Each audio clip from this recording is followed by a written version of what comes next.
భక్తులందరికీ నమస్కారం అండి. నా పేరు బుడ్డి కిమ్ కుమార్, షిరిడి సాయి ధ్యాన మందిరం వ్యవస్థాపక అధ్యక్షుడిని. షిరిడి సాయి సేవా సంఘం స్థాపించి నేటికి 17 సంవత్సరాలు పూర్తవుతుంది. షిరిడి సాయి సేవా సంఘం వారి ఆధ్వర్యంలో షిరిడి సాయి ధ్యాన మందిరం బాబావారి ధ్యాన మందిరం 2008 నాడు ప్రారంభించాం. అప్పటి నుండి ఇప్పుడు 17వ వార్షికోత్సవం అంగరంగ వైభవంగా చేసుకున్నాం. ఈ 17వ వార్షికోత్సవం అయినటువంటి ఈ సంవత్సరం 27వ తారీఖు నిన్న ఉదయం ప్రారంభమైంది. నిన్న ఉదయం విజ్ఞాపన రోజు నుండి ప్రారంభమై అంకురాటనం, ఆశీర్వచనం, నిన్న సాయంత్రం లక్ష్మీ గణపతి హోమం, నవగ్రహ హోమం అయింది.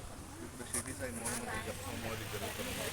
అలాగే ఈ రోజు సాయంత్రం 300 మంది బయలుదే మా యొక్క షిరిడి సాయి ధ్యాన మందిరం 26వ ఏంటంటే షిరిడి సాయి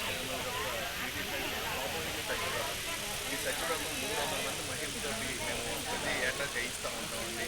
దానికి సంబంధించి ఎటువంటి రుసుము తీసుకోము. పూజా సామగ్రితో కూడా కమిటీ వారి ఇక్కడ మేము సంబంధించి భక్తులతో పూజ చేయిస్తాము.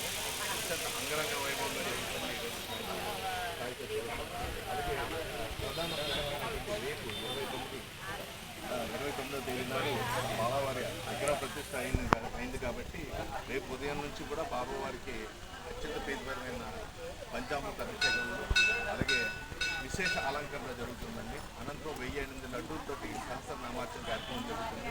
అనంతరం రేపు మధ్యాహ్నం 12 గంటల నుండి కూడా సుమారు 2000 మందికి భారీ అన్నదాన కార్యక్రమం జరుగుతుంది. అలాగే రేపు 6 గంటలకు సాయి